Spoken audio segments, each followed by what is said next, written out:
Hello, this is George Hutton, and you are listening to the Mind Persuasion Podcast. Today we continue our study of weaponized hypnosis. For more information, please visit mindpersuasion.com/weaponized-hypnosis. In today's podcast, we'll be talking about the Metamodel. The last episode was a brief introduction in just how fragile our ideas are. We have beliefs that are not very well thought out, and we present those beliefs to others with an underlying emotional energy that does most of the convincing. And most of the time, we have the idea that our beliefs and their self-evident truth as the things doing the convincing. You'll find that practicing the skill of being neutral and asking about the belief itself can be devastating.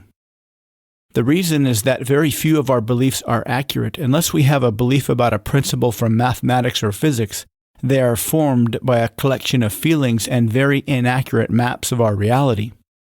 As much as we humans like to believe we are rational thinking logicians, this is very rarely the case. We are very emotional, and most of the time our emotions are doing most of the thinking. By removing emotions from the equation on your part and calmly focusing on the structure of their beliefs, you will force them to one of two conclusions. One is that their beliefs are incorrect, unless they really do have a rational and logical reason. The other is that they will agree that their beliefs are unimportant and the only thing that matters for them is to overpower you with pure emotional energy or even violence. This is what happens when arguments break down into shouting matches and even fistfights. If you feel you are nearing this type of confrontation, then it's time to switch into fight or flight mode, meaning you actually have to physically defend yourself or you simply leave. Or mentally leave by ignoring them if physically leaving is not an option.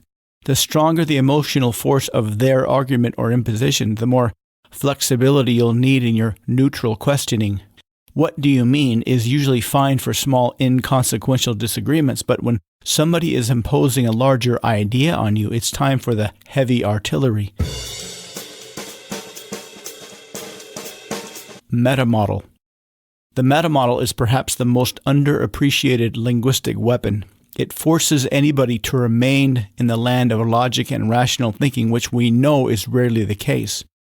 This will force them to either admit their reasoning is faulty or ditch their reasoning altogether and go for an old school might makes right smackdown. Keep this in mind when using this. Since most people are unlikely to resort to violence, it's usually safe to use. Just remember, this is a purely defensive technique. Using it to demolish beliefs and other impositions won't make you any friends. There are ways to use the metamodel to make people feel fantastic and not be able to get enough of them, but we are learning it here specifically for its defensive purposes.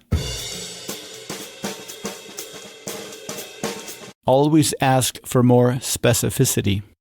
Since our beliefs are not well formed and any impositions you experience will likely be emotional, the metamodel will be deadly. Anytime you hear a vague statement, there are many ways to use the metamodel to ask for more specific information. Let's use the statement from the last podcast. Chinese food is good. This is a vague sentence, although it sounds simple and reasonable. For example, Chinese food is what exactly? What is the specific definition of Chinese food? Certainly there is food that is Chinese food and there is food that isn't Chinese food, but what exactly defines it? If you had two dishes, one right next to the other, one Chinese food and one not Chinese food, what would the difference be? Would the combination of spices in the Chinese food always make something Chinese food? If you ate the spices by themselves, would they be considered Chinese food? If you put those spices on pizza, would the pizza then be considered Chinese food? Sure, these questions sound silly, but they sound silly because we assume that we know what we are talking about when we say Chinese food. But such a simple concept is not well defined at all. Normally, you would never want to talk about such simple things in such silly detail. But when you want to repel an attack, these types of questions will obliterate any assertion. But that's only the first part of the sentence. Chinese food is good. What is the definition of good? Good for how long? Good according to whom? Do people who are deathly allergic to Chinese food think it's good? Would it still be good if you had to eat it for every meal for the rest of your life?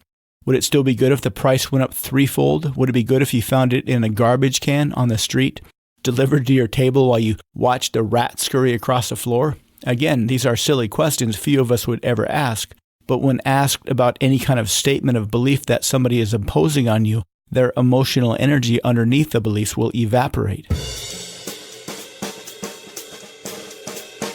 Journaling practice. These are best practice in the privacy of your own mind. If you use these on people, it'll have a tendency to make those people not ever want to be around you again. It might be fun to use them on your friends, but be very careful.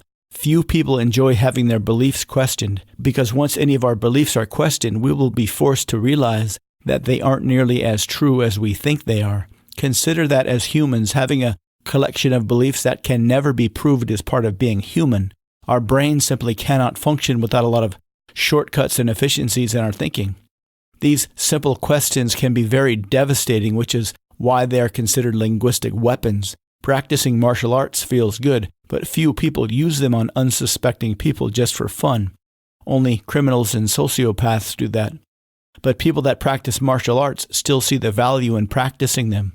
If you had a black belt and somebody came up behind you and put their hands on your shoulder, you wouldn't automatically turn around and break their jaw.